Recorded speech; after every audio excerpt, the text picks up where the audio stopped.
Holla! Hey, Woo-hoo-hoo-hoo! What a day, John. It couldn't have worked out more perfect. First day of August and the beginning of a new era here on Haberman and Middlecoff. Can't wait, man. Can't wait.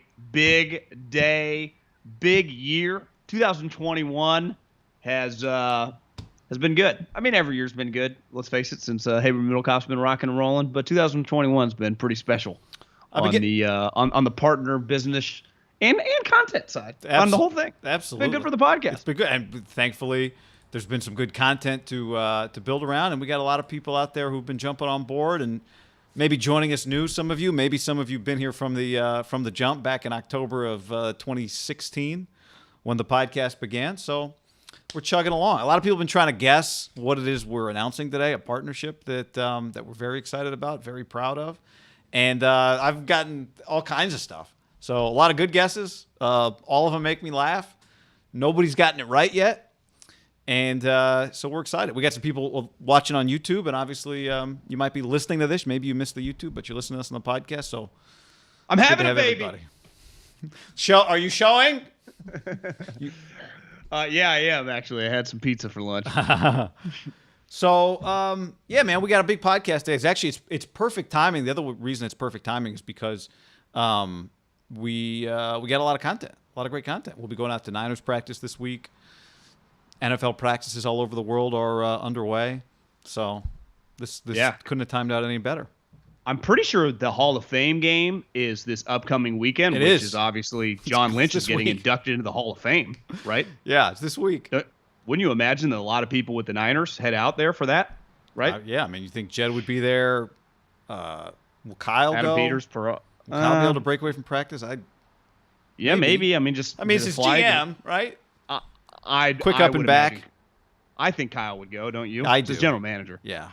Remember when Bochy missed a baseball game for no, it was, Bochy missed for somebody. Yeah, for Trevor Hoffman. Trevor Hoffman. Well, remember Belichick 2 years ago in the sandals and the pants, remember that, for Randy Moss? Yeah. He took if they're taking practice off for Randy Moss, you would imagine your general manager who you spend every day with, you got to go. You got to go. Absolutely, you got to go. I think you got to go. So this is exciting. I mean, we think that the company that we're going to announce here as our partner for the football season is perfectly. I mean, we love the company to begin with. We already know you guys love the company because they're number one in their category, and then the more we found out about it, John, the more and more we said, God, this company's an inspiration to us. Yeah, I mean, I think sometimes it's just kind of the way that since you and I have been running the podcast, sometimes things happen pretty organically. You have the idea, you're like, let's make some hats. So we make some hats. And then a listener reached out.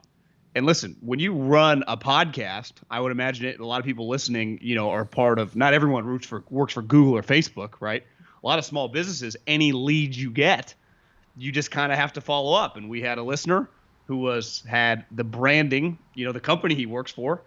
And then maybe you forwarded me the email. You're like, what? I don't know. Maybe we talked about it. It was in his email signature. Reach out.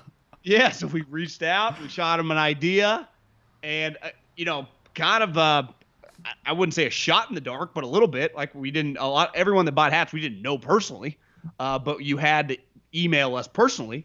And then we went back and forth. He kind of liked the idea. He shot it up the chain. He hustled. It kind of went away. Yeah, he hustled. And then it went away for like a week or two. And I vividly remember getting an email from their big agency. And I text you. I'm like, I think there might be something happening here, guy. And then we just kind of went back and forth. And then I would say, a month or two later, we're sitting here. Yep. Right? It's all happened within probably 60 days. Yeah. Yeah. Maybe a little longer, I guess, when we first saw his email. Maybe 90 days, but I mean, it hasn't been that long, right? Yeah, the hats feel like a lifetime ago now that we were boxing those bad boys up and sending them out. But no, I mean, it's for people that remember. 90 days ago was like April. Yeah. When were the hats going? April?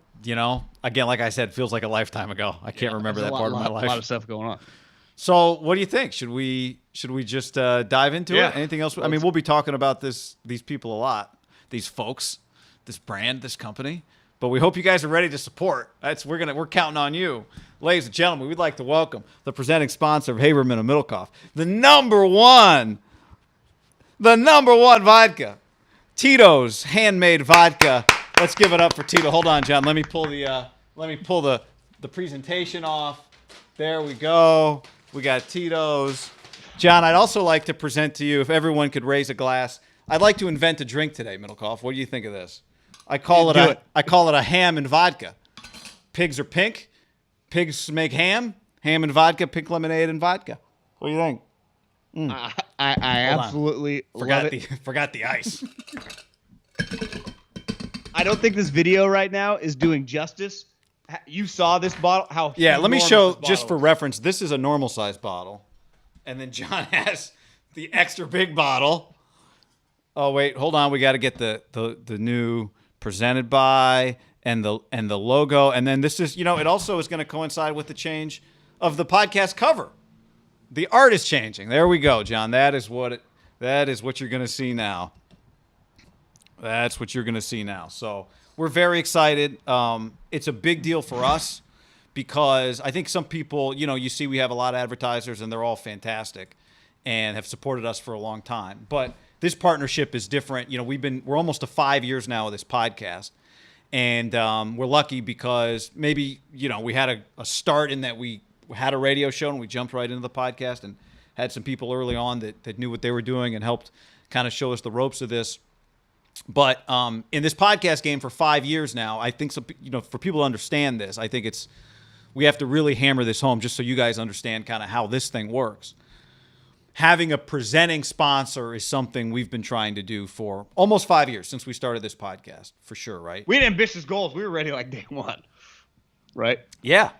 Yeah, but I don't even think when we started we quite understood the difference between having ads, which are awesome, and having partners, which are awesome, and sometimes an ad is like a 1 week or 2 week or 3 week test trial. Sometimes you have bigger partnerships like we've had historically with some other companies and still do, like DraftKings as an example. We've had, but I don't want to start naming because I'll leave people out. But I think if I was sitting on the other side of this, maybe it wouldn't quite resonate with me why a presenting sponsor, somebody who slaps their logo right on the front of the thing and says, this whole thing we support for several months at a time in advance, and this is for football season. That's different. This is different than any deal we've done before, and we're very lucky with some of the deals that we've been able to do before. Yeah, and to me, the key is the alignment with the company, right? And our listeners. Like, we know our people. We are a show of the people, for the people, because we just are normal people. And we pride ourselves on that. This is a blue-collar show. We say that, regularly because we really mean it. But honestly, I didn't know, like most human beings that are alive that drink alcohol. Like, I know what Tito's was. I've had Tito's and sodas. Or, John Daly's, I've been kind of operating that a little more into my repertoire, which underrated. Arnold Palmer is just a well-known drink, right? Especially in the sporting community. SportsCenter, one of their best commercials, right, with Stuart Scott and Van Pelt when Arnold makes himself an Arnold Palmer. But is there a better John Daly, who is, I would say, back when golf wasn't as mainstream, Tiger was so famous, he has a drink that is vodka. You add it to the Arnold Palmer. It is fantastic. But to have Tito's on board, and then we learned a lot about the company over the last several weeks about their owner, who started from scratch, who had to struggle, who went several different industries trying to figure out what he was going to do, the oil business, the mortgage business, and then it just ends up he loved alcohol, he loved partying, and he loved creating the alcohol, and one thing led to another, and again, a little organically, like if you would have said 5 years ago when we started the podcast, you are right, like we might have had ambitious goals, but we didn't really know what we were doing. Like most people, once upon a time, you have an idea, and then it just grows, and you go down different roads, and we get to where we're at with, like you said, the support of people, and you end up aligned with this company, and you go, God, we have a lot of similarities. Tito's, I mean, it's just his name is Tito. Like that's his last name is Beverage.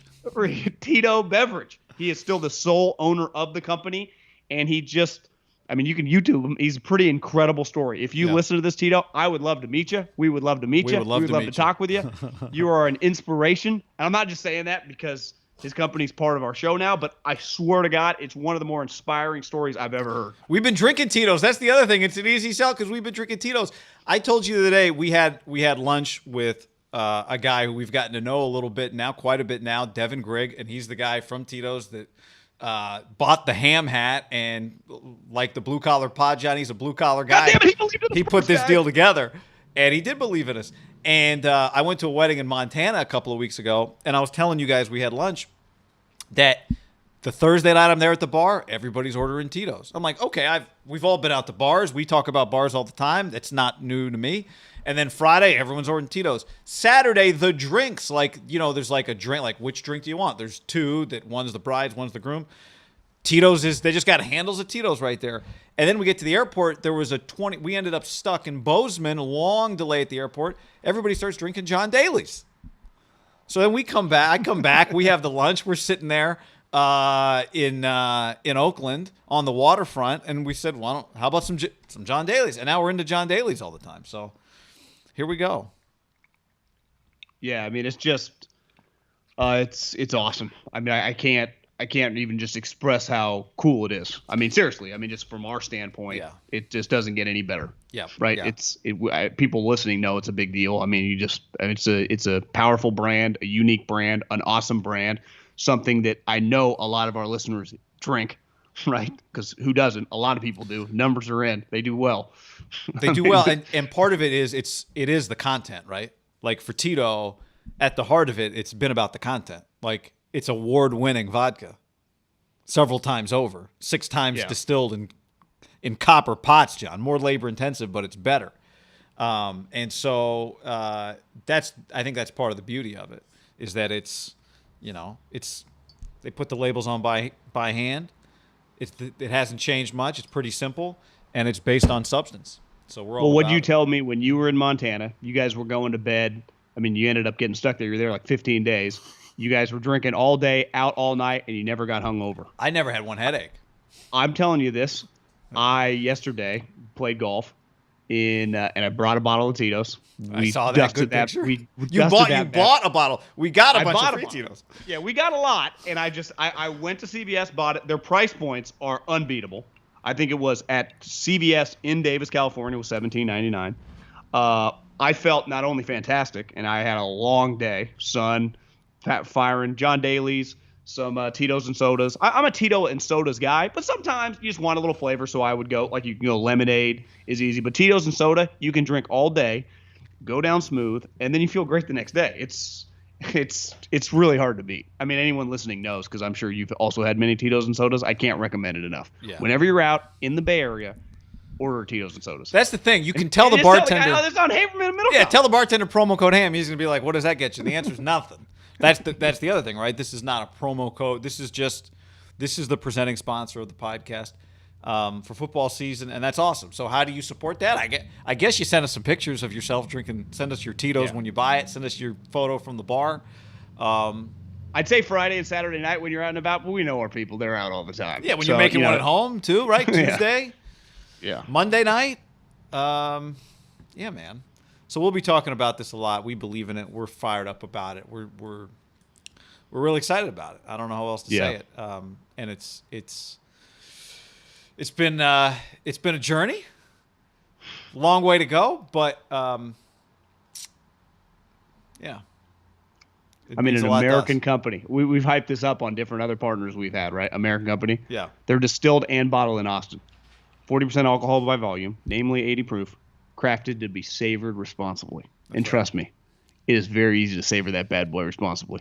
So cheers to you, John. Cheers to Tito.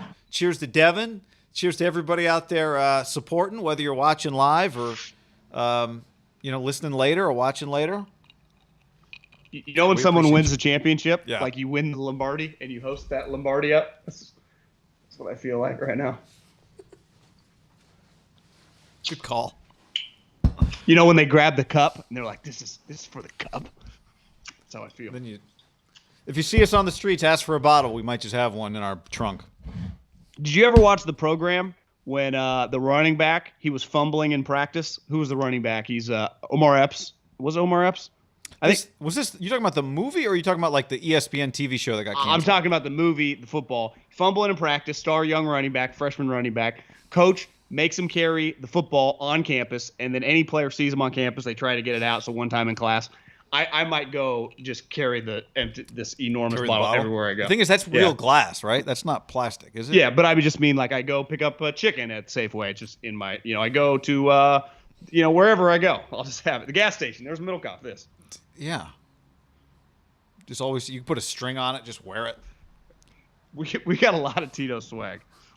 Yeah, it's somebody said, this comment here on YouTube from E-King, got to wear the uniform. Yeah, I mean, look, we're going to Niners practice. We hadn't talked about this. I plan on wearing the uniform out to Niners practice. Do we go hat and polo? Maybe. I'm definitely going hat. The problem for the bald guy, the sun, you got to go extra sunscreen from the back. You're lucky when you have, the trucker hats. Remember when I went to Abandoned Dunes? I wore a trucker hat the whole time. My head was came out like Stuart Sink. Yeah, so, it's not the best look. All right, so that's honored. This. It's a privilege. Yep. And I think we kind of said it, but I mean this sincerely. If you guys didn't listen, if this thing didn't grow, if you didn't share it, if you didn't have passion for it, if you didn't tell people about it, if you didn't interact with us, if you didn't support the sponsors that we've had over the years and still have, then, not to be cliche, but none of it's possible. So it's been really a steady growth. Yeah, it's been a steady growth and a steady build, and we'll continue telling you about it. We'll continue thanking you for it.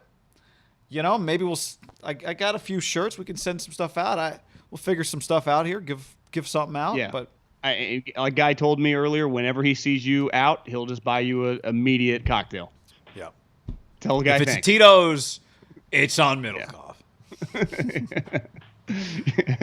Yeah. Tito's on Middle Cop. Just tell the bartender to put it on Ham's tab and walk away and see how that works out for you. Exactly. So, John, normally in the podcast we won't do this 15-minute presentation on Tito's every time, though we'll be talking about them a lot, and they're the presenting sponsor. Do we now read the ad, you think, or was 15 minutes? I think that was the ad. I think so too. We'll figure this out as we go. Yeah, we'll be learning as we go. But welcome to Tito's, and we could do an hour just talking about how fired up we are about it. But I guess we should dive into the podcast. There's a lot. Yeah, see you guys Tuesday. Can I play this one more time just because it was fun? Yeah. Hopefully, cool. By the way, if you downloaded the podcast, you've got the new logo with Tito's on there. These hats are sweet. They are. This one's a Travis Matthew. Yeah, so's mine. The other one maybe is. Yeah. The polo's good. This is like the Bill Murray brand. Not Bill Murray's got that's sweet. Feels good. We'll take Bill Murray's brand too. All right, John. Should we dive into it? Not really. Yeah, let's go. All right. This first segment is brought to you by guess who, John? Tito's Handmade Vodka. America's original craft vodka. Distilled and bottled in Austin, Texas. 40% alcohol by volume, namely 80 proof, crafted to be savored responsibly. And why is timing so perfect? If you are a sports fan, which all of you are, you could not escape the news that it turns out that Trey Lance has looked pretty good in the early going of Niners practice. And we'll talk about what's ahead because, pads come on Monday and we're heading out there. But I, as someone who believed in Trey Lance when they drafted him and has believed in him since, and we've talked about it a lot, you were in that boat too, I did not quite expect the level of, oh my God, Trey Lance looks really good reports that we're getting out of the first few days of Niners camp. Yeah, Jimmy's not a great practice player. So when you're not a great practice player, he's going to throw some picks. Now, I would say over the last 4 years, he could have a bad practice. There was never anyone like, keep an eye for CJ. He's putting the pressure on. Nick Mullins. Like that didn't exist. So let's not forget, there were a lot of polarizing Jimmy Garoppolo practices in training camp the last several years. But they were in a vacuum just on Jimmy. So now Jimmy throws a pick six to Fred Warner on Saturday. That alone, right, if Trey Lance hadn't exist, would be a story. Hell, we might be opening up the podcast about it. Now you have this element of the star first rounder who they traded all these picks to get is throwing bombs to their star young wide receivers. They have several times, and I'm not making too big of a deal on this.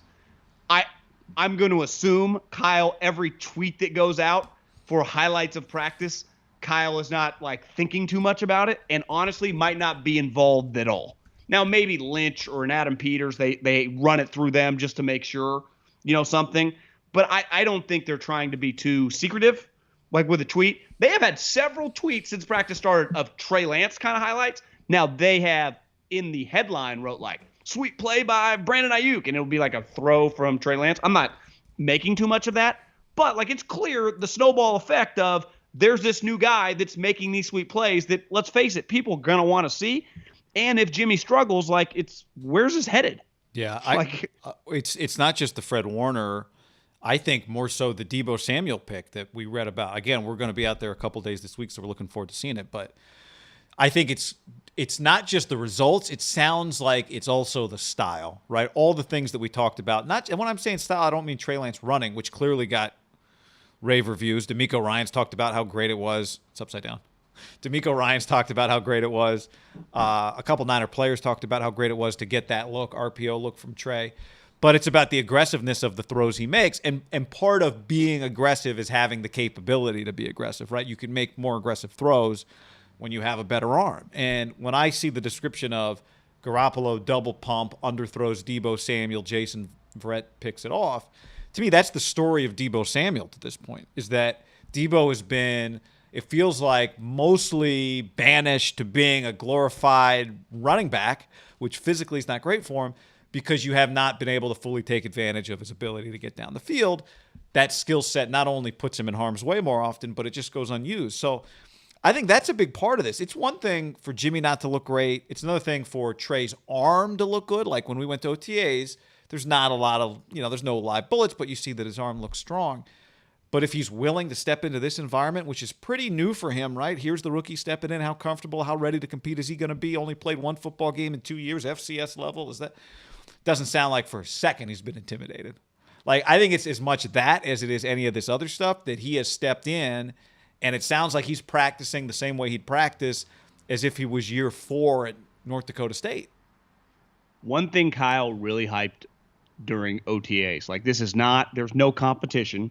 We're just teaching him the offense, and then he's going to get the 40 days to really figure it out on his own, take what we taught him, and then come back and we'll see what happens, right? It does feel like he took those 40 days, and I know you did. I definitely did. Got so many DMs from social media scouts like, God, you see Trey posting? He's on the grind. It's like, guys, it feels like every player is, but it is something to be said about a young player taking it pretty seriously, stepping in, ready to roll for an offense that historically can be a little difficult just for quarterbacks in general to just grasp right away. There's a lot going on. Remember when they traded for Jimmy? Now, granted, it was middle of the season. Kyle was like, it's unfair to throw him out there immediately. They gave him a couple weeks, and then he's like, we still had to put a limited amount of plays. Obviously, Trey has had more time than Jimmy did in that short little period. But now, granted, as we're talking right now, they have yet to put on shoulder pads. So it's like essential part of the game. Yeah, I would say, as Belichick said a week ago, you can't get better at football without playing football. And there are differences in playing football, like one with helmet and one with just full pads. Now, even for a quarterback, there is also a huge discrepancy between practice and a game. You and I have been going to these practices.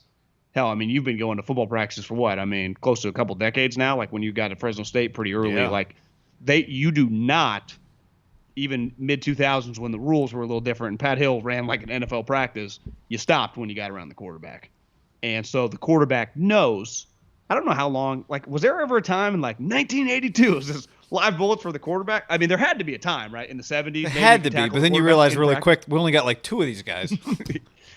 They know, though, right? I'm not just talking, obviously the defenders know. Except one time, wasn't it Hard Knocks? A quarterback got hit. I think it was Todd Haley in Cleveland, and he freaked out, and they started yelling at each other. Remember, don't touch the fucking quarterback. Yeah. But the quarterback knows that. So, like, when I hear, like, he's stepping up in the pocket, well, yeah.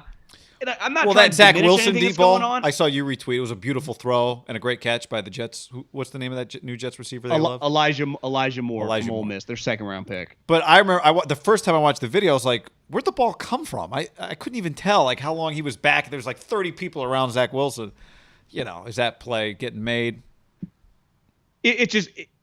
When I see something, for example, like a Russell Wilson type play in practice, I haven't seen that, but I'm just saying, like, when I see that, like, I know that's possible, right? If he's scrambling. Herbert, the video where he's kind of scrambling to his right on the move, it's like, I've seen that in games.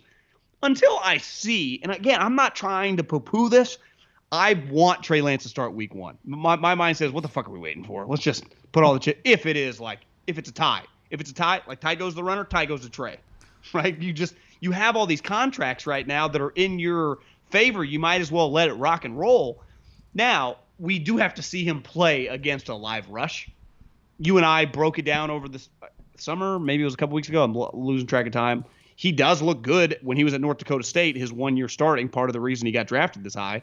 But what does he look like in preseason games? Just what does he look like after the first time he gets hit? I mean, these are things that Kyle would be the first to tell you. I was watching a Matt LaFleur practice or a press conference the other day, and they asked him, like, give us your top 5 young guys so far in practice. He's like, guys, we're not trying to – you got to be careful. Like, I think coaches get very uncomfortable. Is that an NFL.com article that LaFleur's writing? They're just anointing everybody just because it's like we've been doing it for 4 days, right? The season is long. Yeah. So it's a balancing act, right? There's no question. And there's an appetite for Trey Lance too, right? But I people think want him to start week 1, right? If you gave a poll right now, would you want Trey Lance to start week 1 or not? What would the poll be? 99-1, like percent? Yeah, it depends if you got a Garoppolo family member in the poll somehow, if they infiltrated. What would you vote? Yeah, Trey Lance. That's what we all want to see. Yeah. I go back to, you say like tie goes to the runner. I mean, like it doesn't have to be a tie for there to be a competition, right? Trey Lance doesn't have to be as good as Jimmy Garoppolo for Kyle Shanahan then to have a quarterback competition. He just has to prove ready for it. And when I think about what Kyle Shanahan, a couple things. One, and we've talked about this long before the draft, Trey Lance is not a normal rookie walking into Kyle Shanahan's offense. This is not Jared Goff coming to the NFL having never taken a snap from under center. This is a guy who's done many of the things that translate to Kyle Shanahan's offense and had a lot of responsibility put on him by his college coaches. So that's first. Second, and we've talked about this a lot too, you go back to Robert Griffin III's rookie year when, again, a different level of prospect, at least viewed that way coming in based on his college production and where he played. He'd won the Heisman, right? But as a rookie, Kyle Shanahan's offense suddenly became different, and it was game on for RG3. He was the offensive rookie of the year. And I don't think any of this conversation is some of the limitations that Robert has as a passer, Trey Lance has.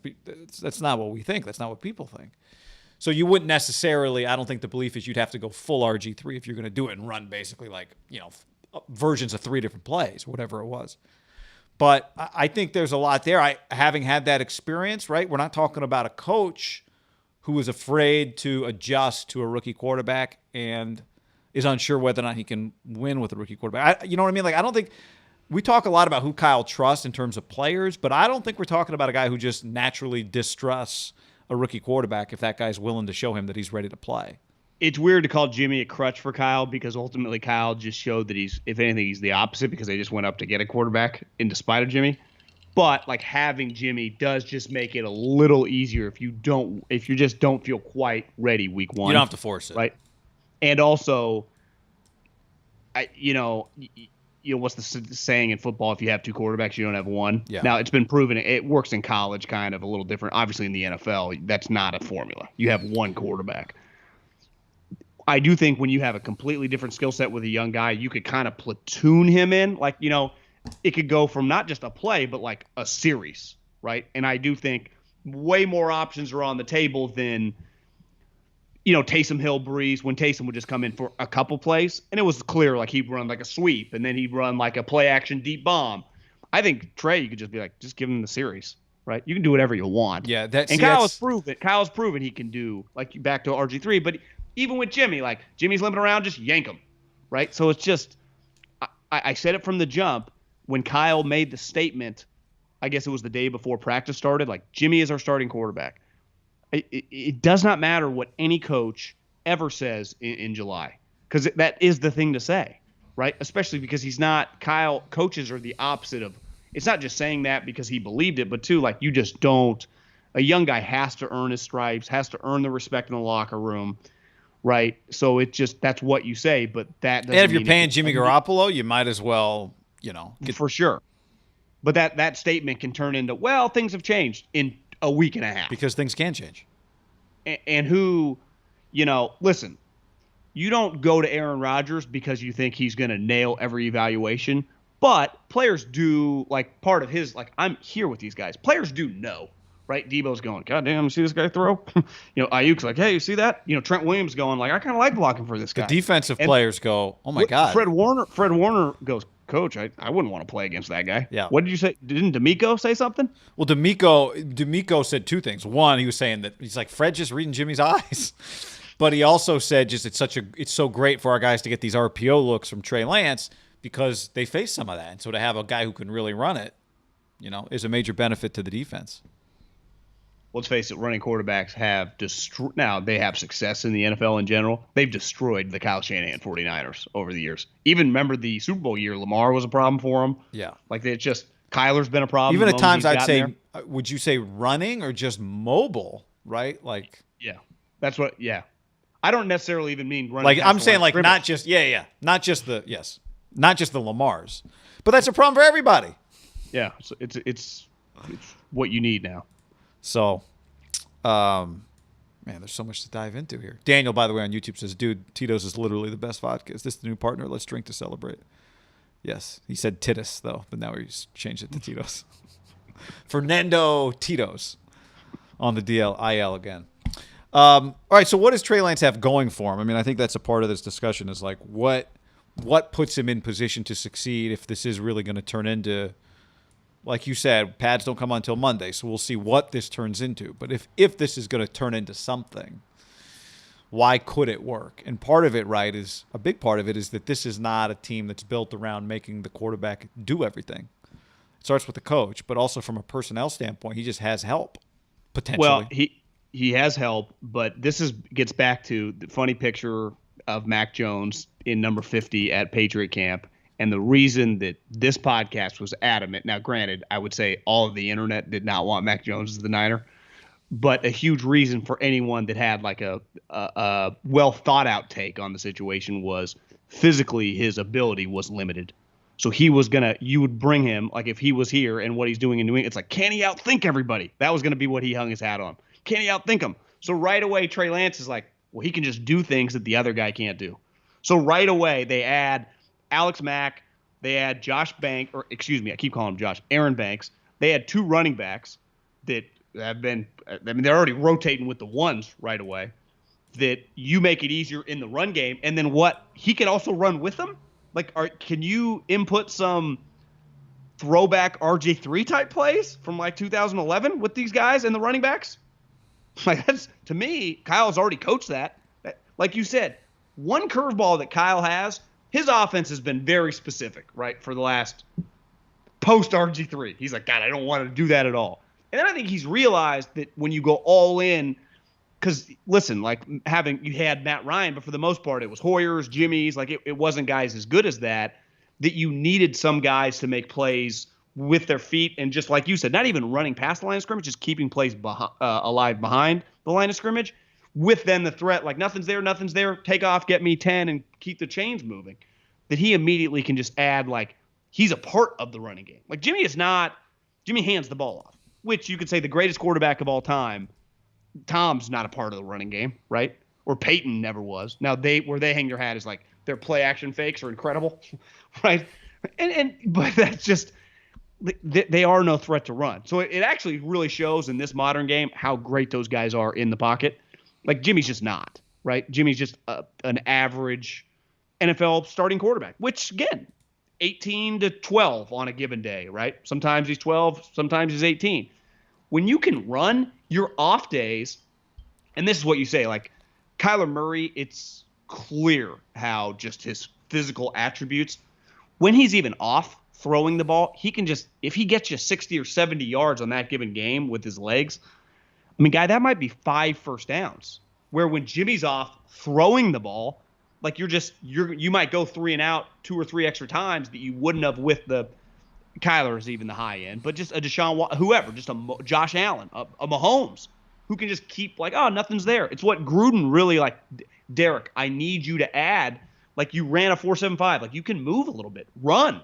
I don't want you running every play, but look to extend plays with your legs. I really think that's kind of where it gets overstated a little bit in sports like baseball, basketball, and football. This is where we're going. This is where we're going. Because I think we always want to jump at that opportunity. Sometimes it's clear, right? In baseball, home runs, just swinging for the fences, strikeouts aren't that big a deal. In basketball, it's a three-pointer. Which basketball is also, well, is it bad if your 6'10" guys can run and shoot in addition to standing around the basket and blocking shots?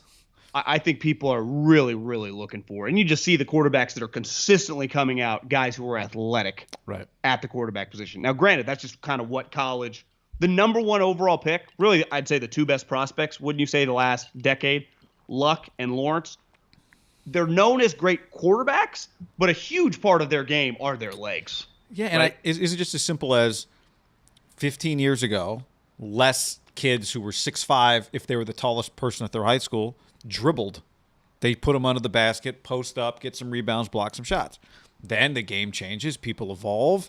Coaches start letting their tall player dribble and handle the ball outside of the key and shoot if they're able to. And then you start working on those skills as a 10-year-old when you're tall and a 12-year-old when you're tall and a 13.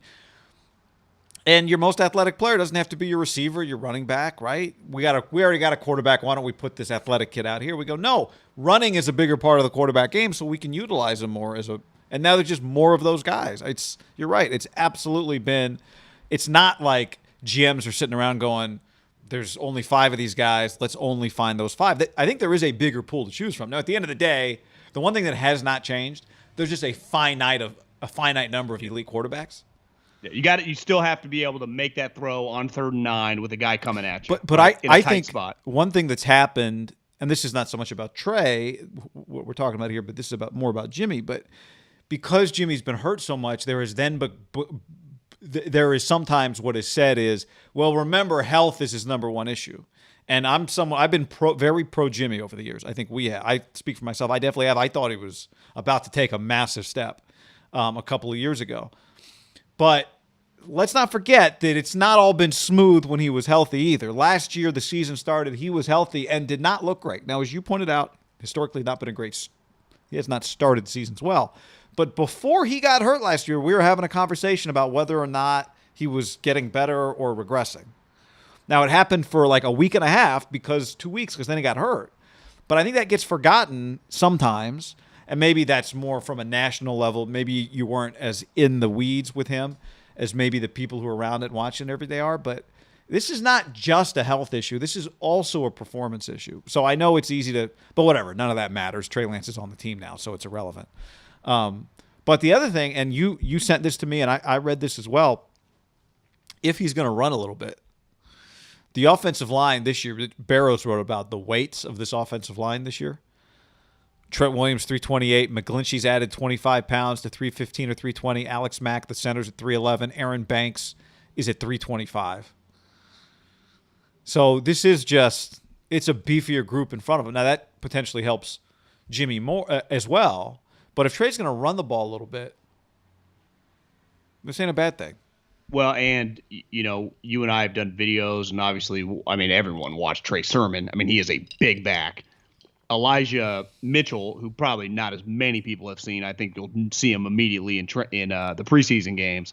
He runs. I'm fascinated to see him in person. Yeah. But he runs like a violent back. Like, to me, they clearly, and this is, I would say a defining attribute of this offense, and it carries over to all the guys. Like, it starts with the Shanahan family, but LaFleur, they drafted A.J. Dillon last year. Remember, after part of the reason, Aaron, there was so much anger at the draft, it wasn't just Jordan Love. Their second pick was a running back. He's huge, A.J. Dillon. They want to smash you The Rams, they ideally they want to run the ball. The Niners want to pound The Browns. the ball. I know it's not a NFC West team, but Stefanski, I mean, he runs the offense. Yep. They want to slam it down your throat. The Vikings now have really run the scheme with Kirk Cousins.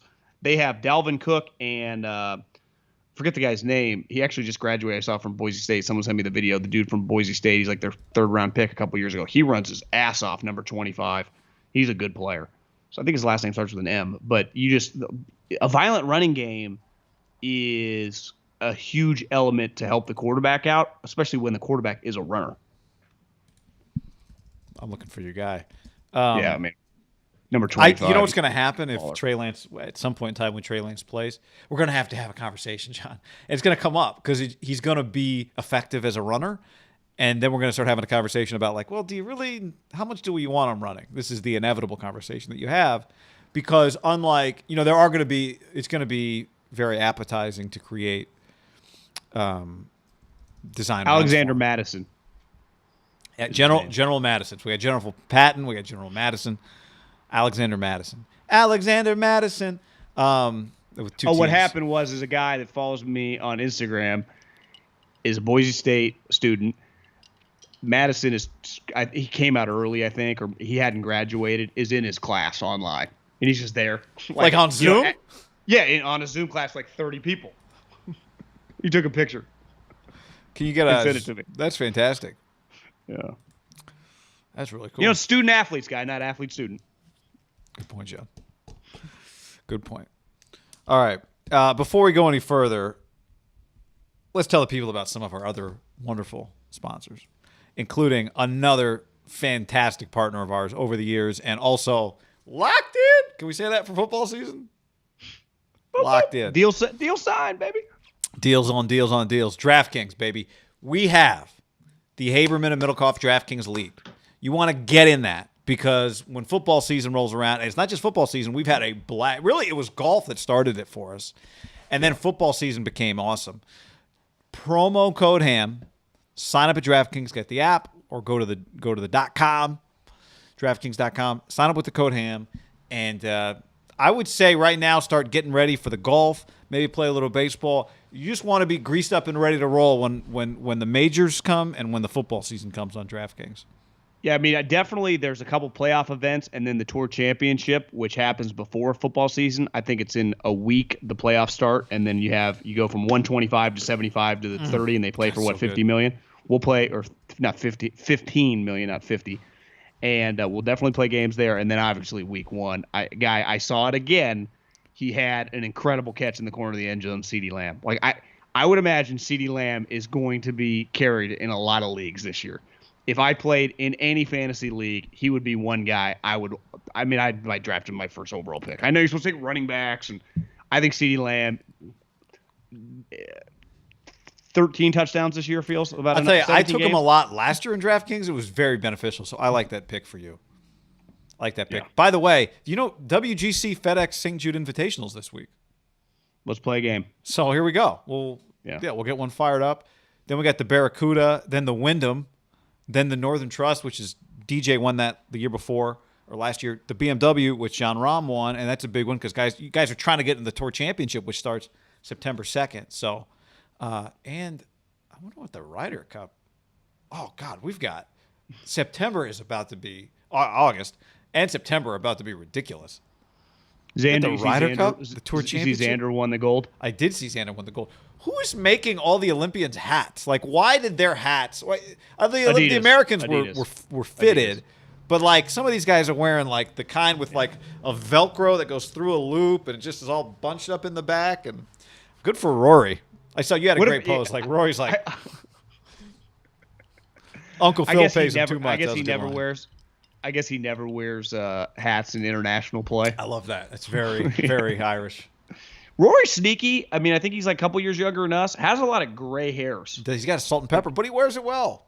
Oh, he does. It's a good look. It happens. Have you avoided that? No, I got a few. But you don't color your hair, do you yet? No, not yet. Well, but you don't even. A lot of people like our age are much farther along. You're pretty good. No stresses in your life. I'm high, so I'm stressed all the time. I know. That's crazy. He's got a good head of hair. Do you get any grays in the beard? Well, Guy, if I grow this out 2 or 3 days, I feel like I would be pretty gray. You look like Einstein. Not quite there yet, but I bet by the time I'm 45, it's majority white. Did you see they discovered this weekend or the other day that something that Einstein guessed? Well, I guess his theory of relativity got proven again, but something about light coming off of black holes. Einstein said it in 1921, and they finally proved him right the other day. Pretty incredible. Well, I mean, breaking news, he's smart. We should start making some predictions for 100 years from now that the world can enjoy. Albert had some brain cells. He knew what he was talking about. Do you know anything that Albert said? Because I don't really. E equals MC squared. Yeah, I don't know what that means. I keep it on my chalkboard. So, podcast also brought to you by ButcherBox.com/ham. You ready for this? You know what you get right now? ButcherBox.com/ham. 2 5-ounce lobster tails and 2 10-ounce ribeyes for free with your first box at ButcherBox.com/ham. Guy, right now, ButcherBox is offering new members, like Guy said, 2 free. We got to hammer this home. Lobster tails and free ribeyes, ButcherBox.com/ham. So you can share high-quality surf and turf meals with friends. Imagine just inviting somebody's over and like, what are you guys eating tonight? Burgers, hot dogs? No, we're going surf and turf. Surf and turf. Right now, ButcherBox.com, Guy, delivers humanly sourced meat of your choosing. Obviously, they have a lot of options. You and I have used them before. You get all sorts of meats, fishes, chickens, burger. They got it all. Each box ships with 9 to 11 pounds of meat packed fresh, shipped frozen. You and I have both received the package before. The frozen thing, it's sweet. Making it simple to store in the freezer. It'll fill up your freezer fast. You make a couple orders. I know our buddy Brian Hawkins is a loyal ButcherBox user. It's how he keeps that physique, a lot of proteins. He orders ButcherBox all the time. He just, keeps the meat on rotation. You know what goes good with 11 pounds of meat, John? Yeah. Vodka look, man, this is awesome. You can only get this special deal when you sign up for a new membership. The process is simple. You sign up, you choose a box, delivery frequency. They offer 4 curated box options and a custom box that lets you choose your favorite cuts. Then they ship you the box, frozen at peak freshness. Made it a double. And you enjoy high-quality meat delivered to your door. Amazing meals together. ButcherBox.com/ham. Yep, that's ButcherBox.com/ham for free lobster tails and ribeyes in your first box. Woo-hoo-hoo! By the way, John, maybe we can help this person out. AJ on YouTube says, speaking of hats, anyone know where you get those sick tan SF hats that Trent Williams and Trey Lance have been wearing in recent videos? I do not, but I bet somebody can help AJ out on that. I really kind of like the Niners white one that Kyle wears. Oh, the script. Yeah, just the white with the red lettering. It looks pretty good. I mean, not quite as sweet as our Tito's hats and our new Tito sponsor, but it's pretty solid. Are they wearing this? They're going throwback jerseys. This year. Like those old 75th anniversary jerseys. Yeah, those don't suck. Yeah. All right. So we're going to practice this week. They let us in again. They did. Well, I mean, some teams let us into practice, Guy. Some teams, at least last time we checked in, do not. We haven't checked in a while. No, we haven't. So what are we looking forward to? Let's make a list here of people we're looking forward to seeing when we go to. But we got a checklist. We go with things to watch for. We're not out there just glad handing. We're here to work. Okay. I like bullshitting a little on the side, but I can't lie. I've been. It might be my favorite part. Yeah, I've been doing it pretty consistently for going on about 13 years now. I would say obviously the quarterback. I mean, that's number one, no questions asked, and not necessarily Jimmy. Like I've seen Jimmy, I know what I'm getting. I'm expecting a pick. I'm expecting some Jimmy rolling with the ones. But today it's Trey Lance is clear number one. To me, number two, a guy that I lived with for a little bit in college, his girlfriend used to call me Judging John. She always thought she's judging John. She always thought I was judging people. And I'm like, and then I turned my career into a scout, and now I talk about people, my opinions. Ain't wrong. She kind of nailed it. And one thing scouts and front office people do, and they can only really tell their other scouts, and definitely like probably the owner with the GM, is they do a lot of judging of the coaches, right? Of the assistant coaches. And listen, just because you scream or just because you don't scream, if you've been, it's like this in high school football, college football, and the NFL, it's no different. You can't judge a coach just by the way he talks, right? How loud he is, how loud he's not, whatever, Robert Saleh was jumping all over the place. I bet if you went to a Patriot practice, Belichick never gets that loud, right? But, you just are going to watch a guy who is now in charge of the defense. And that is a position, I would say, typically, most guys aren't like Belichick. It is a more aggressive side of the ball, right? Where just that coach, I would say Fangio wasn't as loud, but you felt his presence. The Ken Nortons, Del Rios, they were pretty loud. Saleh definitely was on the high end, right, of the energy. You just felt him at practice. He was always, and he would be high-fiving offensive. He was just involved. Right. I'm just fascinated, DeMeco, just to watch DeMeco be the guy that, he's got a walkie-talkie or he's talking to Fred. He's the man in charge. Right. Which he was as a player, right? It's not the leadership, but as a player, I don't think it was ever said that he was the big rah-rah guy. But I think the beauty of this, right, is that he's been in the building. They know what to expect of him. And I don't think, to your point, no one's saying he's got to be that guy. He just has to be himself, and the question is, does it work? I think, you think about judging, we judged hard. You remember the assistant coach we went to practice probably 3-4 years ago now, and we're like, are they listening to this guy? Right? He's running around. I remember watching. Did you start that and I got on board? It was me. Yeah. Yeah. Jeff Hafley was the DB coach, the secondary coach. And I remember watching him talk to Jimmy Ward, I think it was. I'm like, I don't think they're listening to this guy. He's running around high five. I'm like, I don't think they're listening. Well, it turned out they like him. And it turned out the Niners like him. And then it turned out Ohio State liked him. And then it turned out he's a head coach at college football now. He's fast. He's pretty high level guy. He is. I've watched him on the thing that they do, ESPN, the college football, where they've got the championship game. They have a couple coaches. I think he's been on that. I'm like, God, I like this guy. Watched a couple of his press conferences. I like him. I'm rooting for him. Same. Yeah. Plus, it makes that story funnier. But that's a good one. DeMeco Ryans. I like that, John. I'm going to go. I think another obvious one is not necessarily how he looks in practice, but just does he practice A or B? And if so, does he walk off healthily?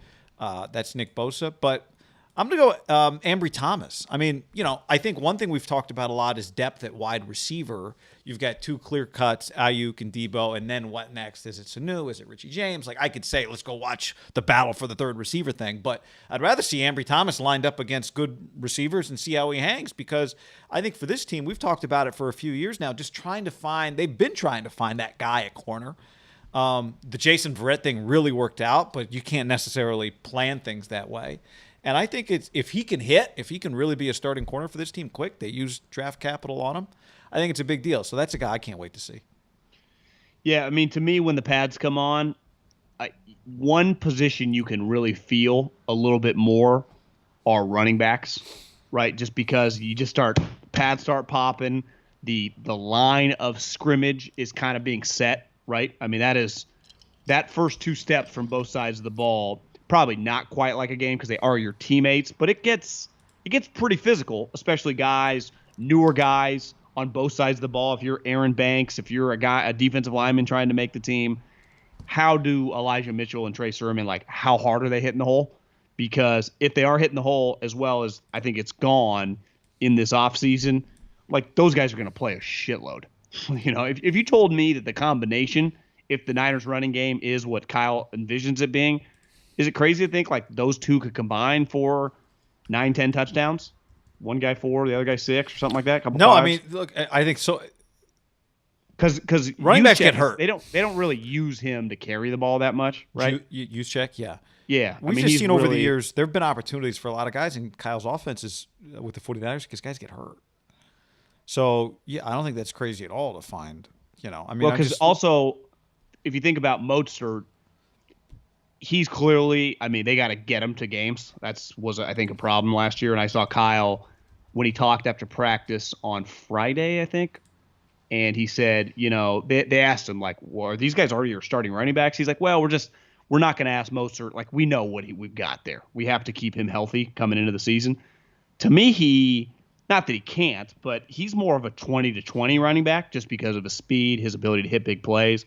When I get to the, not just the red zone, but I'd say 10 and in, I like the two rookies running style a little more than him, right? Especially Sermon. I mean, the way he's built, the way Elijah runs. Like, I think those guys, the fantasy guys are always big on, like, if you follow a bunch of them on Twitter, things that are said during camp, because they tell a lot. Like, we love this guy in the red zone. We love this guy on third down. And the Niners, because they have so many running backs, are always a tough team to figure out fantasy-wise.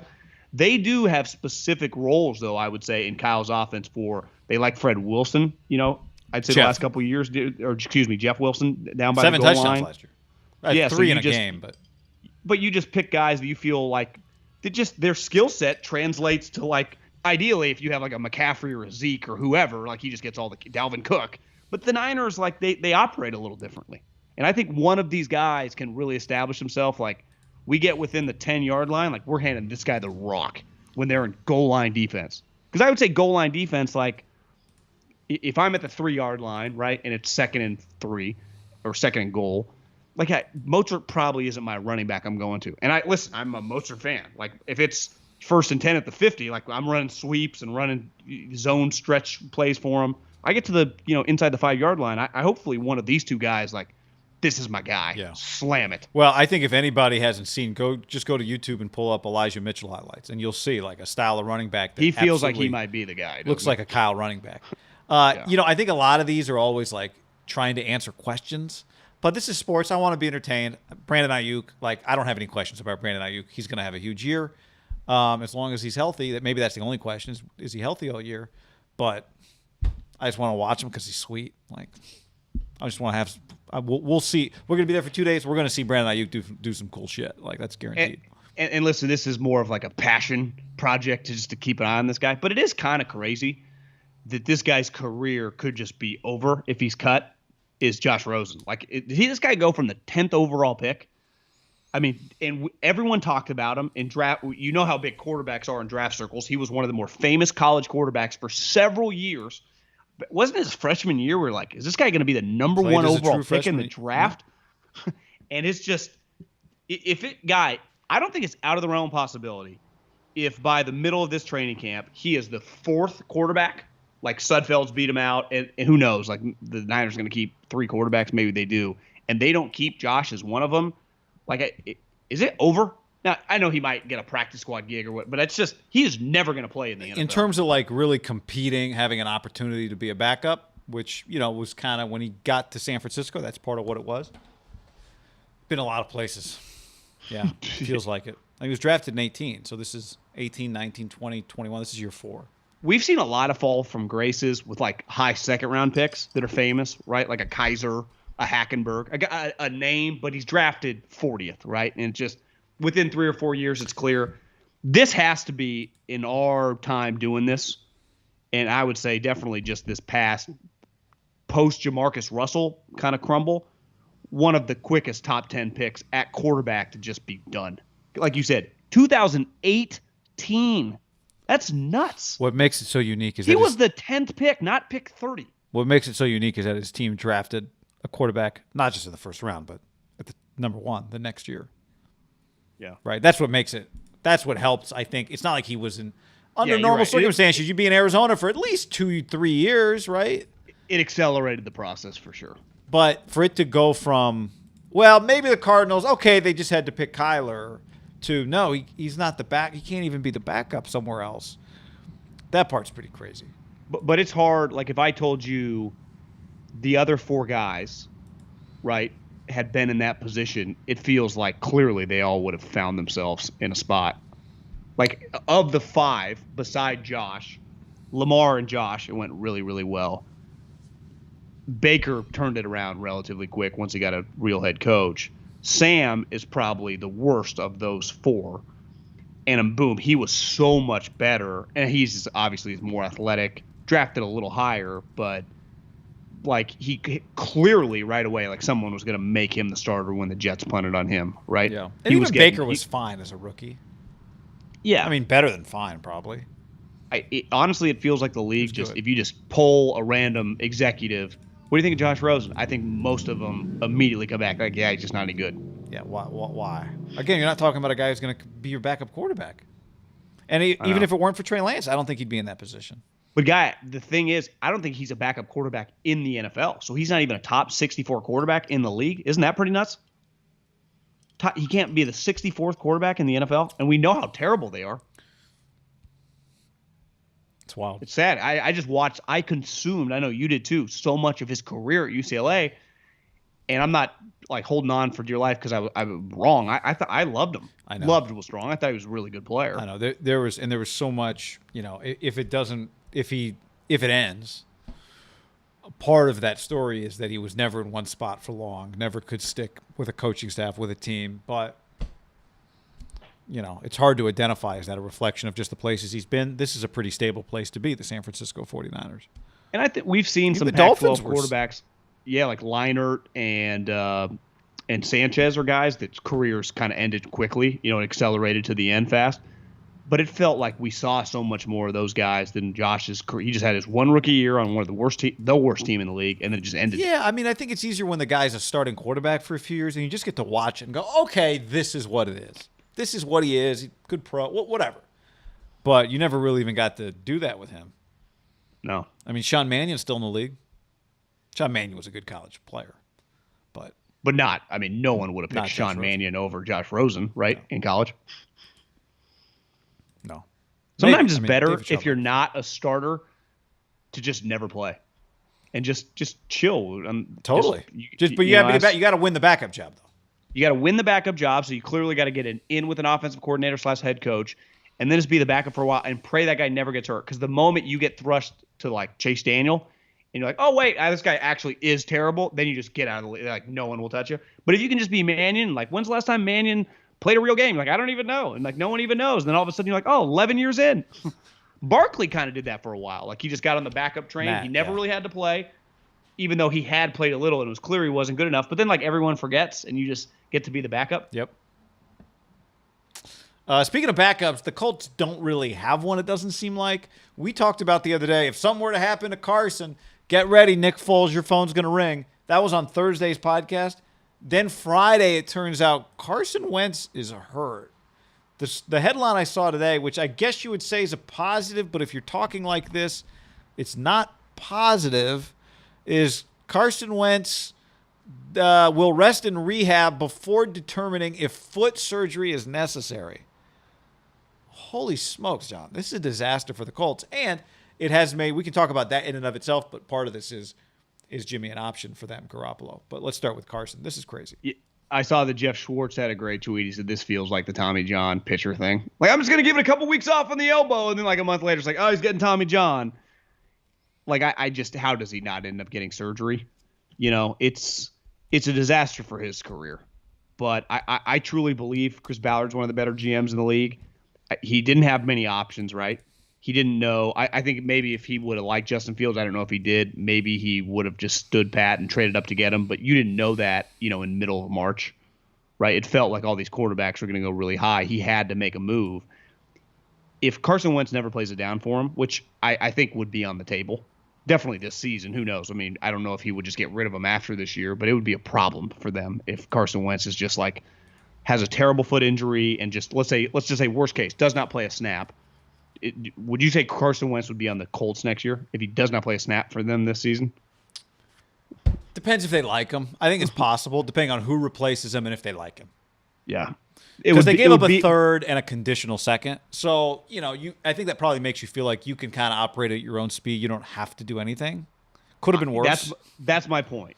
That they were lucky, and part of this is it was just a perfect storm, that his stock was so poor that they could pivot if they just got to get off, right? They did not give up 2 1s and a 2. Like if Jamal Adams or Jalen Ramsey or Khalil Mack, one of those picks or one of those trades had been a disaster, those teams were screwed, right? Aren't the Texans a good example? Like they traded all this for Laramie Tunsil and then it blows up and they're screwed. They lose the number 3 overall pick. Yeah. That I would say this year, what are the chances if they would have had that pick? Deshaun Watson things going on. Don't you think they just draft a quarterback, right? Maybe they take Trey Lance? Yeah, do they? I mean, maybe they take Trey Lance. Maybe remember, they liked him. Who? Trey Lance, the Colts. No. I meant the Texans. Oh, I'm sorry. Yeah, maybe I'm they just do. saying. But the Colts did like him. Remember the video board? I mean, the photo of the board behind Ballard where they put, like, what do they call it? Like the stake in the ground guys, or yeah, the guys something they like believe that. in. Like Blue collar. He's got the blue horseshoe next That's to what his we name. call Only it. two guys had it. I put my blue collar on him, John. Yeah, I don't think the Colts are screwed for, like, trying to win football games. They are going to have at least some flexibility in ways that you don't if you trade a bunch of number 1 picks for them, or if you paid them, But could they get Phillip to hang up the whistle and come back? it was funny when the thing happened. I said, well, we were talking about Foles yesterday. It makes so much sense. Nick is not even the backup quarterback in Chicago. We know the Colts tried to get him, or were interested in him at least the year that he left the Jags and went to the Bears. Frank Reich and him are tight. But then someone else said that, like, well, would it make more sense to go get Phillip? Phillip might be a better player. So who would you rather have week 1? I'd try to go get Phillip. Yeah, I would too. Yeah. But that may not be an option. And so the thing we were joking about on Thursday, watch Nick Foles. Do you think he'd leave the kids? Because I don't know if he would now that he's kind of all in. It depends. Maybe he's coaching the kids and it's like, this is not doing it for me. Yeah. He's like, have you seen Billy throw? Like, I can't win with this guy. So I don't know. I mean, I would try that because it's the fastest thing. But Nick also knows the offense. Foles is going to parlay this into another $8 million. Phillip showed up. He was like 270. It's not like mobility is a big part of his game anyway. No. But I can't imagine Wentz when he sees, if Foles walks back to that locker room, Wentz's face when he sees him. But they need something because I said this when they drafted him. I did not think Jacob Eason was a guy that was going to be ready to play. He's not. And neither is Sam Ehlinger. Like, this team is trying to win right now. That they don't have the quarterback to do that if Wentz can't play. And then on top of that, like, even if Wentz, you kind of got to do something anyway. It's just already off to a bad start. So a lot of people have responded when that happened to, what about Jimmy Garoppolo? Doesn't seem like an option for the Colts. And I don't. Right, you'd love for it to become an option for the Niners. It's too early to make that determination, though, if you're San Francisco, isn't it? Well, to me, there's 2 reasons why it's not an option. One, Jimmy makes $20 million. So just right off the bat, you're paying Carson 35 plus, right? He makes an enormous amount of money. That was part of the thing why a lot of teams weren't that interested. They're like, well, I don't even know if he's any good. And he makes like him and Jared Goff make enormous money. They had no problem. They had a bunch of cap space, and they're like, we'll take the risk. We didn't pay that much. Now I'm going to get Jimmy Garoppolo, who won. So my 2 quarterbacks account for like $55 million. Jimmy, like Carson, gets hurt a lot too. Did you see they asked Jimmy? I know you watched, because I think Trent must have mentioned this like last week. He's like, you guys don't know. Jimmy was like a quarter millimeter away from snapping that thing. And Jimmy's like, yeah, we were close. Like, snapping his ankle last year. But part of it is like, yeah, he couldn't play because he had this bad ankle injury, because he's also torn his ACL and he's hurt his shoulder. Like, Jimmy has some parallels with Carson, wouldn't you say, of just a guy that at any moment, like, for as sad as it was, and I do believe it was sad, like, I'm rooting for Carson Wentz to resurrect his career because I want to watch the Colts and, He's fun and to have watch. them be He's interesting. fun to watch, and they're fun to watch. It was for as, like, it's always a wow when a guy has an injury, but then was it really that wow? Like, Carson Wentz got hurt? Because I think a lot of people are like, yeah, the guy gets injured. Like, if Jimmy were to get hurt, is it really that shocking? Like, some guys just get hurt more than others. No, and that's for all the time we're going to spend talking about, does Jimmy look better than Trey Lance? Is Trey Lance gaining on him? Aside from a Colts conversation, there is also just that, which is, it may come to a point where Kyle Shanahan doesn't get to make a decision. The decision gets made for him. Now, if you're in the Colts' shoes, you have a lot of not great options, right? You're kind of screwed. I was telling you I was watching the movie Argo the other day with Affleck, where there's some Iranian hostages, and he works for the CIA, and he's got to go get them out. And what's the actor's name? Were you Cranston, Bryan Cranston? Yeah, Bryan Cranston. Were you inspired to watch an Affleck movie after seeing that he's gotten back with J-Lo? No, that wasn't it, but I'm fired up for him. Yeah, I was just stuck on a plane in a good place. Going through the United Airlines options, and Argo was on. And they've got all these terrible ideas of how to extract these hostages I guess they're not really hostages yet. They're just hiding out in Iran. And they're like, oh, we'll get them some bikes and they can ride 300 miles to the border in the winter. And they had all these bad ideas. And the head of the CIA was like, is this the best idea you have? And Cranston's like, I assure you, sir, this is the best bad idea we have by far. So these options here, when your $35 million quarterback gets hurt in August, like there are no good options. There's just bad options and less bad options. Because Foles gets hurt a lot. Who knows what Phillips' physical condition is? Maybe you could trade back for Jacoby Brissett. I don't know. But, if you draft a quarterback to be kind of ready and he ain't ready, what are your options? Well, I was watching, I was flipping around the channels like on Friday night, and they must have been replaying Training Camp Live. I had forgotten. I mean, I don't even know if I knew. Maybe I'd seen it on the ticker like during free agency, but it was not in my brain. Jacoby Brissett is on the Dolphins. Yeah. And I started thinking like, well, if Tua sucks, maybe they're thinking we got a guy that might just be able to play, right? Because we might have a team that's a playoff level team. If Tua just stinks, at least we just get a guy who maybe just can just get us going, right? Like when I saw Jacoby Brissett was on their team, I didn't think like he ain't playing. Remember, because how much did they pay him? They gave him a good chunk of change. Probably $8 million, I bet, because Tua doesn't make any money. Like I don't think they would trade him back unless they would be willing to like give a ton of money, or I mean a huge draft pick, which you cannot do. You're right; they're just kind of screwed. How about Marcus Mariota? I think Jimmy would be way down. I don't hate that. Yeah, I don't either. Yeah, I don't hate that. 2-2s? Gruden like, let's see here, Chris. I mean, a third. But if you're Gruden, you're like, well, is getting a third round pick for if Derek were to go down, a guy that we think we can compete with. Who doesn't make any money. I don't want to give this guy up. Yeah. Can you just be given a 2 though when you were already kind of in with Wentz? You're kind of like doubling down on your investment, right? That's already not working. You probably can't, but it depends. Like if he's got to have season-ending surgery, you were prepared to give up a 2 anyway because you had a conditional second attached to Carson. So you technically don't have a 2 to give unless Carson plays. Carson's got to be out because that's earmarked. Yeah. So on YouTube, I had a friend that went to UW. Apparently, Easton's inconsistent, and that was in college. Yes, I'm telling you, he had great tape against BYU. Had to make some big throws, but they can't rely on him. So I mean, when I watched him play, I just thought he wasn't a very good quarterback. Like he just didn't have the instincts to play the position. And we went in the fourth. He's physically he's huge. He's got a big arm. Might have been a top 10 pick 20 years ago based on physicality. But what did he end up in the 4th round? I think. Yeah, which I even thought was high. Yeah, I bet a lot of teams would not have drafted him. So he was to me, he felt like a guy that draftable player, right? Where a lot of teams would be like, listen, I'm not saying he won't get drafted. We just would not pick him. Like that would have been my stance in my draft room. If Haber Middlecoff had a draft, I'd be like, listen, I'm acknowledging someone is going to draft this guy. He's just not on my draft board. Yeah, but I don't think he'd be your starting quarterback. And so you draft him in a year where you've got a starter and when you've got a backup. But now you don't have any of that, and now he's the guy taking first-team snaps. Didn't Sam have the famous GIF? I mean, it was like a video of like, we're back, and they won the like Alamo Bowl like 4 years ago. Sam Ellinger, remember they won that game? And he's up there. He did have some swag to him. That's right.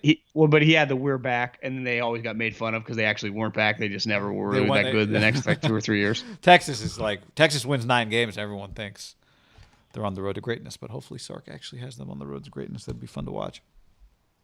SEC baby. All right, John. How about the Raiders? They need a hero. They need a hero, and maybe it's gonna have to be Gus Bradley. Damon Arnett not taking first-team reps. I mean, Cleveland Furl, like you told me that today. I'm like, I don't even know what to do with that information. That's not breaking news. But Damon Arnett, and there had been, remember, Vic Tafur had written a while back that be prepared for that, basically. So he warned everybody. But Gus Bradley's got to be the make or break this thing this year on defense. You know what's funny is I had heard, maybe I'd mentioned on the podcast over the last like 6 months, but someone had told me in the NFL that a huge area of contention over the last, of John and Mike Mayock was that pick. Now, I don't know who wanted him, who didn't want him, just they were not on the same page with that pick. I'm not talking on draft day a year ago. I'm talking like after the 2020 season when clearly they didn't think, and they got a lot of shit for it, right? And they've gotten a lot of shit for a lot of their picks. I would say really in the first round, beside like Josh Jacobs, who the one thing with Josh Jacobs, if you remember, Daniel Jeremiah had been pounding the table like they're going to take Josh Jacobs. He said it over and over for like 3 months leading up to the draft. It was a poorly kept secret. Yeah, and it's worked out well. The other picks have been a disaster. And can you overcome? You can overcome missed picks, right? Everyone, a third round pick, a fifth round pick, a second round pick that does. Can you overcome back-to-back misses in the first round? And then I do think that puts a lot of pressure on their first round pick this year, who was, would you say, pretty much the most polarizing pick of the first round, it felt like, or at least one of them, right? Leatherwood? Yeah, I mean, I would say one of them. I think there was so much unknown with him that I don't know that I would call him. I mean, Arnett felt like he was one of the most polarizing picks. His draft, I would say more so than Leatherwood. Do you think that's true? I think that Leatherwood, like Arnett, was both for NFL people. Wow, just how high he went. Yeah. Not that Leatherwood was a starting tackle for Alabama, right? Arnett was a starting corner at Ohio State. So they leaned to big programs, starting players. It's never that weird. I think a lot of people viewed that guy like, couldn't you have got him at 40? Both people. And then immediately, Leatherwood, it was like, the Ravens would have taken him at 28, everyone. That was not the case, you're right, with Arnett. People were like, couldn't you have got Arnett in like the middle of the second? But this is what we said from the jump, that Gruden, his understanding of value is a huge problem. Now, anytime you change coordinators, players are in flux. It's just a nature of changing a coordinator. But it's one thing to have like, that fourth guy in the fourth round, whatever, he couldn't make the team with this new scheme. First rounder should be pretty scheme, a defensive end and a fucking corner, right? I mean, it's a problem, right? But it is what it is. Like Tafer tweeted, these guys are running with the twos. Like there's no like debate. Like these guys just aren't starters, It's pretty. So when we're nitpicking, like, can they make the playoffs or can they not? And unlike last year where I thought they could make a wild card, I am not going to pick them to make a wild card this year. I don't know about you, but I'm pretty confident. Like I'm not picking them to be one of the 7 teams. I think they got a shot. I do think they got a shot because of what they are offensively, but no, I don't think you going to pick them to make the playoffs? It's early. I don't think I will because so much of that is, it's just saying, okay, Gus is going to save this team, which he might make them better, but they're coming from so far back. John McClain saved New York City. Can Gus save the Oakland Raiders? I guess the Vegas Raiders? I was going to go side by side, bald Gus and bald John McClain, but McClain actually wasn't bald in this movie, so he wasn't yet part of the Brotherhood. He was. I mean, it was thin, right? Yeah, it was thin. I could find it for you. It was like Handsome Rob. He looks good. I mean, he wore it well. Yeah. Oh, you're right. He has more hair than I thought. More than I did too. Okay. Yeah. I also put him on the Mount Rushmore bald guys because once he went bald, he was just Michael Jordan, Bruce Willis, Bezos. I think the fourth is somewhat up for debate. Yeah, I went the Rock. Is Neil Armstrong bald? The Gus Bradley thing. I do think it just might not go well. Like and it might not be his fault. Like it just might. The Chargers tweeted out this and all these teams are doing it, but like a 3.5 minutes of Staley, their head coach, mic'd up. They didn't really call it mic'd up. Clearly, I don't know if there's a mic following him, whatever. And one thing you realize, like he's the defensive coordinator. So at practice, like the offense is going, he's talking to Derwin James through the walkie-talkie.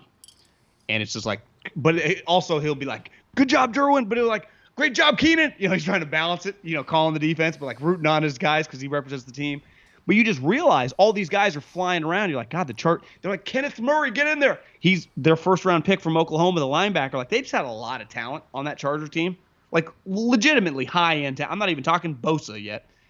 He's coming to a team that just does not. I mean, they're depending like Yannick can be our star pass rusher. Like he has to have a bounce. Like he's got to resurrect kind of his career because it kind of fell off a cliff.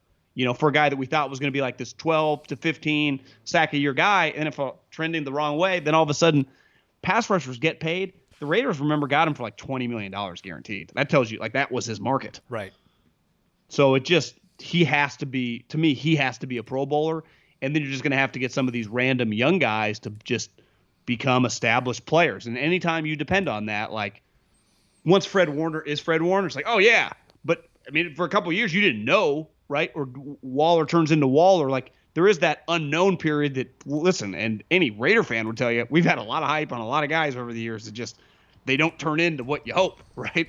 I mean, even Khalil Mack, once upon a time, was like, can this guy do it? And then 2 years in, he's like, okay, he did it. Oh, but that's what's crazy is, like, you're not even talking about trying to get Deion Sanders and Reggie White here. We're just talking about trying to get some starters.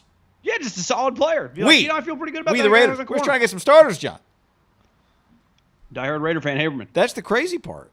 That's the part that is. But the one thing, even if we just don't even take Denver that seriously, which I don't, because I've seen a lot of my timeline like Drew Lock really matured. It's like their quarterback situation is just like Drew Lock, Teddy Bridgewater. Give me a break. So okay, I'm not taking them that seriously, even though they do have a lot of talent on their team. The Chiefs are a powerhouse. Listen, I'm not overreacting to these Charger videos, even though they look incredible. We just know they have talent. And I think we talk about the Chargers. I know you and I did, and most people around the country did last year, as they were a 2 or 3 win team. They did win 7 games, right? They did actually win more games than I think that perceived. And if this coach – and they lost some close games. Yeah, they lost it. All their losses for the last decade have been these crazy losses. Their coach, if he is just better than Anthony Lynn, he doesn't have to be – I know he's the favorite to win, like, Coach of the Year. Like, he's just one of those public bets, right? Because people think, like, they might be a playoff team, and he'll be like the Stefanski this year. To me, he doesn't even need to be that. If he's just like, okay, Brandon Staley is just solid. We know their quarterback. Their offense is loaded. If Derwin James is healthy, like, they got stars on defense. Like, how do they have more star players than the Raiders? Now, I don't know about the coach. And listen, it's a coaching league. It's a quarterback league. I trust their quarterback. I don't know about their coach. But if he is just solid, that's a problem for the Raiders. Because that major problem. They'll be good. Yep. And when I say good, I mean 10-7. If the Chargers are 10-7, like, that's a problem for the Raiders, right? Because they have been kind of just dwindling in that 6-7 win range the last couple years. Not to mention their schedule is not. I mean, you go back and look at the way it starts. Baltimore, Pittsburgh. Is that week 1 and 2? Is that week 2, Pittsburgh? I think so. Yeah. Miami, then the Chargers, then the Bears. Think about Broncos, this guy. Eagles. Monday night Ravens, who I think by the time that game comes around, you and I have talked, we think that number is probably going to get closer to like 6.5. I think the bet is going to be just take the Raiders in the points because every human being is going to take the Ravens. I'm going to bet on the Raiders that week because I think it's. Is that going to be our lock of the week? We got to bring that back. I don't know if I'd go lock of the week with that game. Would you? No. Against the Ravens? Are you kidding me? But I do think there's going to be value there where you're just kind of shorting the masses. Because what would you sometimes like during football season when it's like the 5 biggest public money, I could see that being like 98% Ravens, right? Getting cash. We got to look. I'm already pulling up the. We're not going to do lock of the week starting in the preseason, right? We'll do that starting week 1. Yeah, starting week 1. There's some. I mean, there are some just major unknowns lock of the week. What's the Niners number going to be? 7, be my guess. I mean the Rams at home. What will their number be against the Bears on Sunday Night Football? That's intriguing. I'd feel pretty good about the Niners -7 and the Lions. How about Miami at New England? How many points is Miami going to be giving the Patriots on that day? Where's that game? New England. I don't hate taking New England there if they're getting like 3 or 4 points. Do you think they would or no? It feels like 2 to me and a half. It does feel. One thing we got to keep an eye on is like a couple of preseason games. I could see some line movement happening, right? People be like, "Whoa, this team's an underdog." Like it's hard. I wouldn't place a bet. You can't really. I mean, you talk about can't. Like now. Yeah, but like you just know quarterbacks get hurt, things can change fast. You're like, oh shit. Yep. All right, you want to hit some headlines, John? Some things going on in the world. Obviously, the number one headline in sports is that Tito's is the presenting sponsor of Haberman and Middlecoff. If you're new to this party today, God, that is beautiful. What else?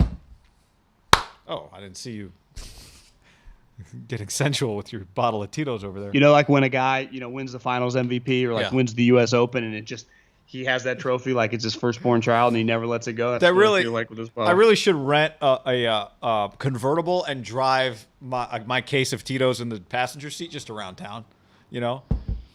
We should rent a convertible, take turns. One of us gets to sit in the back, on the back, and just drive down a couple of main streets. I spent the night at Joan Middlecoff, who happens to be my mother's house last night. Because you got to drink responsibly. I was in no form to drive, so we ordered Woodstocks, had Woodstocks. Great pizza. I don't quite remember eating that, but it was late, and she ate with me. And then this morning, when I drove back to Walnut Creek, I was coming back on this brand new Corvette. I'm like, God, this thing looks sweet, top down. Like, I wonder who's driving this thing. As I got the lady driving, it was just a lady by herself singing out loud, was probably like 79 years old. It was one of the coolest things I've ever seen. Just firing down the 80, singing in her red. I mean, it probably was a 2-3-year-old max. Like, it was a newer Corvette. Singing Prince, you think? Rolling. Yeah, she was just jamming. That's good. Maybe we can borrow her. Yeah, I waved. All right. What do you want to? Chris Bryant hit a home run today. Doesn't get much better than that. That was cool. When you acquire a guy, I hate having to wait. When a team acquires a guy, then you have to wait 2 days. Major League Baseball trade deadline was actually fantastic. Max Scherzer got traded to the Dodgers. Trey Turner, who I'd heard the Giants were interested in, got traded to the Dodgers.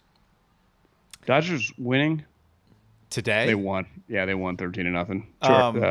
I almost said Chargers. Padres won That's too. the crazy thing is somebody, you got 2 of these 3 teams in the NL West. It's going to be a wild card team. Is Scherzer going to be coming out of the bullpen in the wild card game like he did against I guess it wasn't a wild card game. Remember that game when he came out of the pen for the Tigers? I think it was game 4 of the ALDS and was just a machine. He did it for the Nationals in their World Series. I remember in a game it was like a game 7, maybe in the NLCS, and they brought him out. Did you see the story today that Rocker, the rookie that the Mets or the Mets just drafted, that he failed the physical, and they're like, "Yeah, we ain't Kumar paying you, Rocker, bro." Scott Boras guy. Apparently, I didn't know this. There's a pre-draft MRI program, which why would you participate in that? I would imagine he did not, right? Apparently, most of the top prospects don't, and he did not. But something in there, something in the they failed him. Didn't pay. I saw John $6 million Stewart, it would have been. the famous guy. Obviously, I mean, a lot of famous people that are from New York are either Yankee or Mets fans. Yeah. They're actually a pretty passionate bunch. And he was like, please sign John Rocker. Signed everybody. Not John Rocker, but what's his name? Kumar Rocker. Kumar Rocker. I push back. Like, if I listen, they drafted him. They want him to be good. To me, they're clearly like something is off. I don't blame them at all. Do you? No, and also Boris's agent. Boris is not taking $2 million. The 11th pick. Yeah, that's the crazy part. They don't sign him. They drafted him at 10. They just get the 11th pick next year. If I'm the team that should be drafting 11th next year, I'm pissed. I'm like, wait, I'm drafting 12th now because of these guys? They didn't do their due diligence? I mean, the guy's only thrown 4 million innings or whatever he's thrown over 3 years. Well, to me, this is the part that differentiates the NFL from the NBA and Major League Baseball is there's not like some random rookie corner that might get drafted in the first round. It's like, I'm not giving you my medical. They all just give it, and everyone feels comfortable or not comfortable, but you get it. In baseball and basketball, it's like, I ain't giving you shit. And then it's like, well, I got to draft you, and then I got to pay you. We're going to do a physical when we we draft you. Yeah. I mean, the one thing, if you play in the G League Ignite team, they get your physical. So there's that. But I think one thing is you're going to have these guys now more and more. There's these other leagues popping up. I think we're going to see top-level college basketball or just top-level basketball prospects play less AAU basketball. I remember a current NBA coach told me last year, he was around the college game at the time, that guys are coming in the league with the knees of 8-year vets, basically, because of all just the volume of basketball they play. If you're the next Kumar Rocker, you're going to play 3 years of college baseball. I don't know, man. Now, you could obviously just come out of high school, but is there going to be a middle ground for some of these guys where you're like, I'm going to not go pro right away because maybe I think I can be a top-level pick, but I'm also not just taking the ball every Saturday for 3 years and, playing the post. It's awesome. Vanderbilt was a big deal. He was pitching high-stress innings. But man, that sucks because like how rare is it? I know if you just walked into your local grocery store and was like Kumar Rocker, no one know what you're talking about for the most part. But you don't have to be a hardcore baseball fan like you do for most draft picks to know who this guy is. And the Mets draft him, and he's kind of famous relative for baseball prospect fame coming in the draft. And then he just is gonna. I mean, we're gonna have to wait 4 years for him, even if it was going good. That sucks. And maybe he would have come out of the pen this year. It's happened before. Brandon Finnegan did it for the Royals a few years ago after the same year they drafted him at TCU. Oh yeah, good point.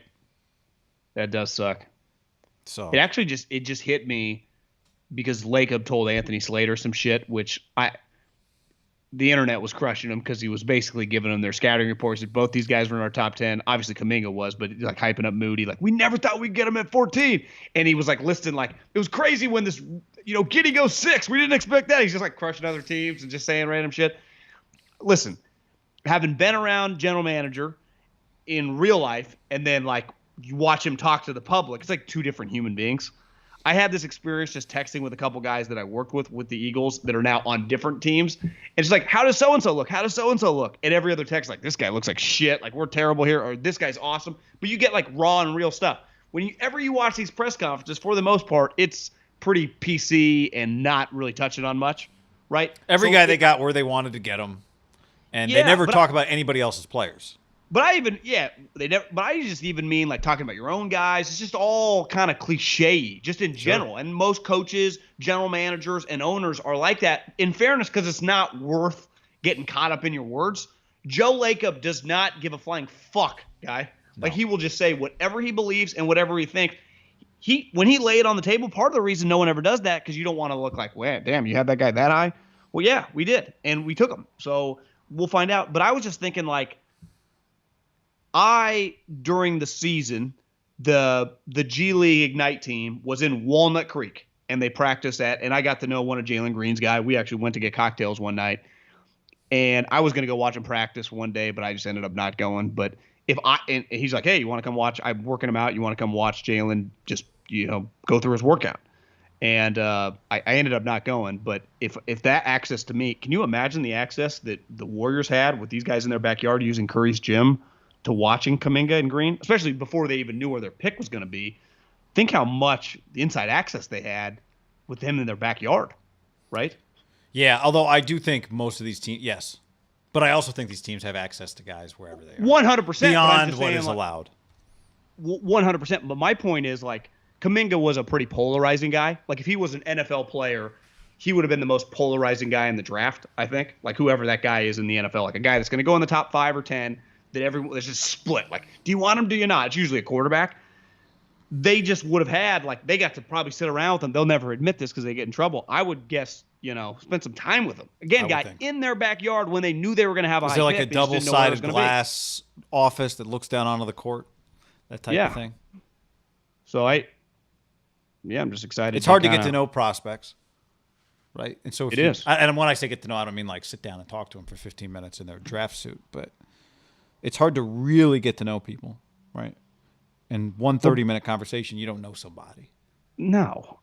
And who in their right mind is not going to be on their best behavior as a young kid or around their agent when they're interviewing with their future employer that's going to pay them a ton of money? Can you imagine? I don't think that gets talked about enough.